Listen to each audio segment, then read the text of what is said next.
So bukas na nga ang kaabang-abang na play-in game ng Warriors at Sacramento Kings. At sa napaka-importanting game na ito ay out sa Warriors si GP2 dahil sa kanyang calf injury. At para naman sa kabilang team ay wala ang kanilang 6-man na si Malik Monk.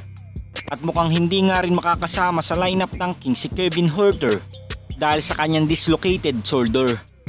So kung tuluyan na nga hindi makakapaglaro ang 2 key players ng Sacramento Kings sa game na ito, siguradong nasa Warriors na ngayon ang malaking advantage na manalo sa play-in tournament. Dahil ayon na mismo sa 2-time MVP at former Finals MVP na si Stephen Curry, ang kanilang mindset nga daw patungo sa game na ito ay magmistulang Game 7 environment ang laban nila laban sa Kings. Dahil sa play-in matchup na ito kapag ikaw ay natalo ay tuluyan ka nang hindi makakapasok sa playoffs. At kung sino naman ang papalarin sa kanilang game ay lalaban sa matatalong team laban sa magiging matchup ng Lakers at Pelicans.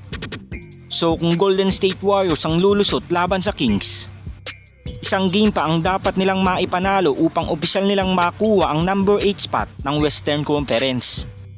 So kung ganito man ang magiging lagay ng Warriors sa ating prediksyon, agad nga nilang makakalaban sa first round ng playoffs ang young team ng OKC Thunder na pinamumunuan SGA. So sa matchup nga na ito ay may advantage kagad sila Steph dahil experience nga ang pinakamahalaga kapag papasok ka na sa postseason.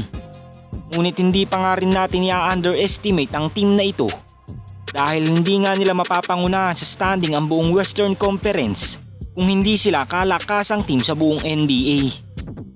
Ngunit balik tayo sa matchup ng Warriors at Kings kung saan nabanggit na nga ng 2-time MVP na lock-in na sila at gagawin nilang Game 7 ang play-in tournament dahil ganitong mindset ang kanilang inspirasyon upang makapasok sila sa playoffs. At para naman sa nag-aabang bukas ng game ng Golden State Warriors at Sacramento Kings, ang kanilang game bukas ay magsisimula ng alas 10 ng umaga at sa home court nga yan ng Sacramento. At dahil sasabak na bukas ang Warriors laban sa Kings sa play-in tournament, pag-usapan nga lang natin ang patapos na kontrata ngayon ni Klay Thompson. So hanggang ngayon nga ay hindi pa rin to binibigyan ng contract extension ng Golden State Warriors. At alam naman nating hindi nga yan basta-basta nila ibibigay sa player na ito.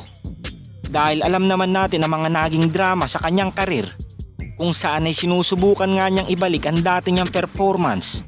Ngunit hindi na nga niya ito magawa dahil sa mga pinagdaanan nito sa kanyang mga injury. Kaya naman dahil sa ganitong sitwasyon ng 4-time NBA champion, minabuti na lamang ni Steve Kerr na manggaling ito sa bench upang magkaroon ito ng magandang adjustment. At naging okay naman dito ang kanyang performance. Subalit kahit may pagbabago sa performance si Klay ay hindi pa rin ito binibigyan ng contract extension ng Warriors front office. At kung wala talagang balak pabalikin nito ng Dubs next season, inaabangan na nga si Klay ng Orlando Magic kung saan ay inopera na nga ito ng malaking kontrata at magsisilbing starting shooting guard nga siya kasama nila Paolo Banchero sa kanilang starting lineup. Ngunit pahayag naman ni Klay tungkol dito ay gusto pa rin itong manatili sa Golden State Warriors. At dito na nga niya sana gustong tapusin ang kanyang karir sa pagbabasketball. Subalit kung hindi nga siya mapapagbigyan ng Warriors front office, handang-handa nga daw siyang makinig sa mga alok ng mga NBA teams. So abangan na nga lang natin ang magiging desisyon ni Klay Thompson dahil napakarami talaga ng mga kupunan na naghahabol sa kanya. Balit mas priority pa nga rin niya ang Golden State Warriors dahil alam naman nating dito na nga siya nakilala at lumago bilang isang player.